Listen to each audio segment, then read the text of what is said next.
Welcome to आयु diaries. तो आज हम पढ़ेंगे द्रव्य गुण पेपर 2 का अर्जुन प्लांट। ठीक है, एक सीरीज़ चलती है हमारे चैनल पे, एक द्रव्य एक लाइन की सीरीज़, जहाँ पे हम इस जो भी आपकी प्लांट्स है सिलेबस के उसे एक लाइन में समराइज़ करते हैं। जैसे हमने अर्जुन को समराइज़ किया था, जहाँ दिल की बात हो अर्जुन वहाँ साथ हो, यानी अर्जुन का जो अग्रह कर्म होता है वो होता है उसका हृदय के ऊपर। अर्जुन हृदय के लिए बहुत हितकारी होता है। हम उस वीडियो में इम्पॉर्टेंट इन्फॉर्मेशन जैसे बोटैनिकल नेम, फैमिली नेम और रसपंचक और साथ में उसके कुछ इम्पॉर्टेंट उपयोग कवर करते हैं। आप वो सीरीज़ भी देखना, वो बहुत हेल्पफुल होगी। और साथ ही रस शास्त्र का पेपर 1 का टॉपिक 2 हम कंप्लीट करने वाले हैं, कुछ ही पॉइंट्स बाकी रह गए हैं। और पेपर 1 का टॉपिक 2 एंड पेपर 2 का हम अभी औषध कल्प हमने स्टार्ट किया है, उसके भी हमने दो फॉर्मुलेशंस कंप्लीट कर दी हैं। अगर आपको अच्छा लगे तो आप हमारी बाकी वीडियोस भी देखना। तो आज के सेशन के साथ स्टार्ट करते हैं। अर्जुन अर्जुन का बोटैनिकल नेम है टर्मिनेलिया अर्जुना। अर्जुन का फैमिली नेम है कॉम्ब्रेटेसे फैमिली। अब कॉम्ब्रेटेसे फैमिली की एक खासियत होती है कि इनके लीव्स पे ग्लैंड्स प्रेजेंट होते हैं, जैसे कि मैंने इस डायग्राम में ड्रॉ किया है। अर्जुन के लीफ के बेस पर प्रेजेंट होता है। इसी तरह कॉम्ब्रेटेसे प्लांट अगर वो उस लीफ के ऊपर ग्लैंड्स प्रेजेंट हैं तो वो मोस्ट प्रोबेबली कॉम्ब्रेटेसे फैमिली का प्लांट है। ठीक है, हरित की भी इसका दूसरा एग्जाम्पल है। ठीक है, तो इस प्लांट का बोटैनिकल नेम क्या है? Terminalia arjuna. And family name क्या है? कॉम्ब्रेटेसे फैमिली। अब इसका संस्कृत नेम या पर्याय देखते हैं। सबसे पहले ककुब। ककुब क्यों कहते हैं? शाखाएं विस्तार में फैली होने से हम इसे ककुब कहते हैं। नदी सर्ज। नदी सर्ज नदी के किनारे उत्पन्न होने से हम इसे नदी सर्ज कहते हैं। सर्ज वृक्ष के समान होता है और नदी के किनारे होता है, तो इसीलिए नदी सर्ज कहते हैं। धवल क्यों कहते हैं? क्योंकि इसकी जो बाह्य त्वक है, जो बार्क होता है, वो श्वेत होता है। फिर इंद्र इंद्रद्रुव। इंद्रद्रुव क्यों कहते हैं हम इसे? इंद्र के समान शक्ति युक्त वृक्ष या बड़ा वृक्ष होने से हम इसे इंद्रद्रुव कहते हैं। फिर वीर वृक्ष। वीर वृक्ष क्यों कहते हैं? उत्कृष्ट शक्ति संपन्न या कांड दृढ़ होने से हम इसे वीर वृक्ष कहते हैं। तो हमने कितने पर्याय देखे? हमने देखा ककुब। ककुब क्यों कहते हैं? शाखाएं विस्तार में होती हैं। नदी सर्ज। नदी सर्ज के समान होता है, नदी के किनारे लगता है। धवल यानी कि श्वेत, इसका जो बाह्य त्वक बार्क होता है वो श्वेत होता है। इंद्रदू क्यों? इंद्र के समान शक्ति युक्त होता है। वीर वृक्ष क्योंकि जो इस उत्कृष्ट शक्ति संपन्न या कांड दृढ़ होने से। ठीक है, इसके बाद इसका इंग्लिश नेम क्या है? अर्जुना। अब बढ़ते हैं नेक्स्ट पॉइंट की तरफ, जो कि है इसका गण। आचार्य चरक ने इसे किसे रखा है? इसे रखा है उदर प्रशमन में और कषाय स्कंद में। आचार्य सुश्रुत ने इसे नैग्रोध आदि और सालसार सालसार आदि में। ठीक है, आचार्य चरक ने उदर प्रशमन में रखा है, कषाय स्कंद में रखा है, नैग्रोध आदि सुश्रुत और सालसार आदि में सुश्रुत जी ने रखा है। ठीक है, स्वरूप हम एज यूजुअल एंड में देखेंगे। उत्पत्ति स्थान सिंपल, इसका समस्त भारतवर्ष में याद रखिएगा आप। रासायनिक संगठन में आप सिंपल नाम याद रख लीजिए। अब अर्जुन नाम है तो अर्जुन से क्या क्या है यहाँ पे? अर्जुनेटिन है, अर्जुनिक एसिड है, अर्जुनोलिक है, अर्जुनिन है। ठीक है, आपको इस अर्जुन के ही नाम से तीन चार नाम याद हो गए, इतना बहुत है। अर्जुनेटिन, अर्जुनिक एसिड, अर्जुनोलिक एसिड, अर्जुनाइन। ठीक है, और एक पॉइंट याद रखना कि जब भी हमारे रस में कषाय ये वर्ड मेंशन होगा तो केमिकल कॉन्स्टिट्यूएंट्स में टैनिन अपने आप ही आ जाएगा। जब भी रस पंचक में उसका रस कषाय मेंशन होता है, आप बिना किसी झिझक के केमिकल कॉन्स्टिट्यूएंट में टैनिन लिख सकते हो। ठीक है, तो कषाय होने से यहाँ पे क्या आ जाएगा? टैनिन आ जाएगा। अब देखते हैं गुण। रस क्या है? कषाय है। गुण क्या होगा इसका? लघु रुक्ष होगा। वीर्य क्या है? शीत होगा। और विपाक क्या है? कटु है। प्रभाव से क्या है? ये हृदय है। ठीक है, अब हम बढ़ते हैं इसके अगले पॉइंट की तरफ। अगला पॉइंट क्या है इसका? मुख्य कर्म। हमने स्टार्टिंग में ही देख लिया था, ये मुख्य रूप से किस पे काम करता है? हृदय पे। अब हम देखते हैं इसका दोष कर्म। अब दोष कर्म ना एज इट इज पढ़ने के बजाय रस पंचक से डिराइव कैसे होगा वो देखते हैं। अब दोष कर्म क्या है? कषाय है, लघु है, रुक्ष है। ये क्या करता है? कफ का शमन करता है, शीत भी है। इससे क्या होगा? ये पित्त का शमन करता है। तो क्या हुआ? कषाय है, लघु भी है, रुक्ष भी है। इससे क्या कर रहा है? ये कफ का शमन कर रहा है। शीत होने से यह पित्त का शमन कर रहा है। तो इससे आपने इसका दोष कर्म निकाल लिया। ठीक है।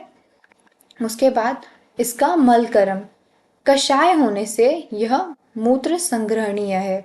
इसका जो कषाय रस है इस वजह से क्या है? ये मूत्र संग्रहणीय है। उसके बाद इसका धातु कर्म क्या आएगा? धातु कर्म में आप रक्त स्तंभन या रक्त प्रसादन दोनों में से कुछ भी लिख सकते हो। तो आपको क्या याद रखना है? मेन सबसे पहले मुख्य कर्म। मुख्य कर्म क्या है इसका? हृदय। ये हृदय के लिए बहुत अच्छा है, इसलिए इसका मुख्य कर्म में क्या आएगा? हृदय। प्रभाव से भी ये हृदय है।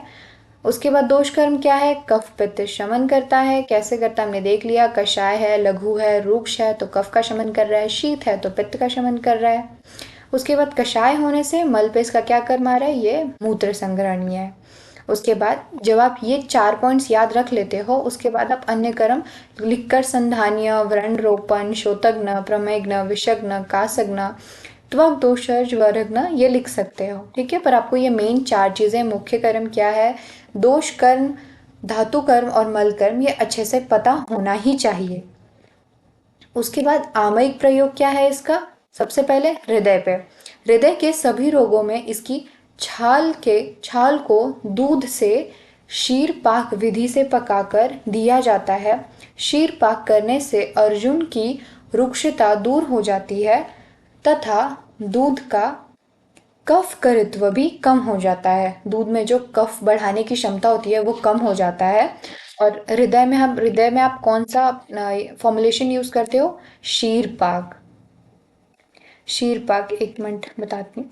शीर पाक कैसे बनाते हो आप? 1 भाग आप लेते हो अर्जुन का, 4 भाग लेते हैं हम दूध का और 16 भाग हम लेते हैं पानी का। इसको पकाने के बाद हमारा जो बनता है वो बनता है शीर पाक। ठीक है। हृदय में आप शीरपाक यूज कर रहे हो। रक्त अतिसार में अर्जुन की छाल के चूर्ण को मधु मिलाकर दूध के साथ लेने से रक्तस्राव बंद हो जाता है। अब रक्त का अतिसार हो रहा है, रक्त अतिसार हो रहा है तो उसमें क्या कर रहे हो आप? अर्जुन की छाल लिया आपने, उसका अर्जुन की छाल का चूर्ण लिया, उसको मधु मिलाकर दूध के साथ लेने से रक्तस्राव बंद हो गया। शुक्रमेह में अर्जुन के क्वाथ का प्रयोग होता है। शुक्रमेह में क्या होता है? अर्जुन के क्वाथ का प्रयोग होता है। रक्त अर्श में अंकुरों पर अर्जुन की छाल के क्वाथ से परिसेचन किया जाता है। ठीक है।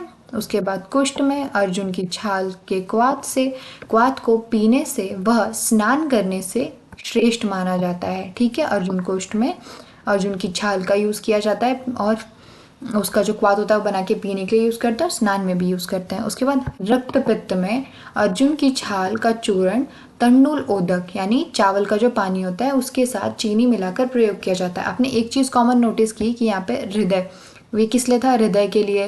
हृदय क्या कराता है? ब्लड सर्कुलेट करवाता है। और इसकी जो सारी यूजेस थी हमने सारी रक्त से जुड़ी हुई देखी। रक्त अर्श देख लो, रक्त पित्त देख लो, रक्त अतिसार देख लो, उसके बाद हमने कुष्ठ में देखा, शुक्रमेह में देखा।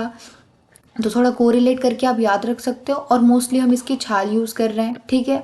मधु मिलाकर दूध के साथ दे रहे हैं या क्वाथ ले रहे हैं। ठीक है। ये आपका आमयिक प्रयोग हो गया। नेक्स्ट है इसका प्रयोज्यांग। अभी हमने देखा इसकी छाल यूज कर रहे थे तो प्रयोज्यांग क्या हो गया? त्वक हो गया। शीरपाक अलग है तो इसकी मात्रा आपको अच्छे से याद रखनी चाहिए।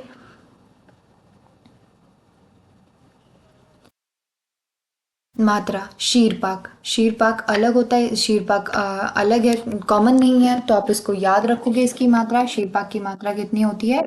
5 to 10 ग्राम। उसके बाद स्वरस नॉर्मल 10 to 20 ml, क्वाथ भी नॉर्मल 50 to 100 ml और चूर्ण नॉर्मल 3 से 6 ग्राम। अलग क्या था यहाँ पे? शीरपाक 5 से 10 ग्राम। उसके बाद विशिष्ट योग फॉर्मुलेशंस। अब वापस अर्जुन अरिष्ट आ गया, कुकुब से कुकुबादि चूर्ण आ गया, अर्जुन घृत आ गया। अब देखते हैं इसमें क्या कॉमन था। जैसे हमने इसके पहले जो हमने पढ़ा था उसके अंदर में हमने घृत अरिष्ट ऐसे देखा था। अब देखते हैं इसमें क्या कॉमन है। अब अर्जुन है तो अर्जुन का क्या बना रहे हो आप? अरिष्ट बना रहे हो, इसका चूर्ण बना रहे हो, इसका घृत बना रहे हो।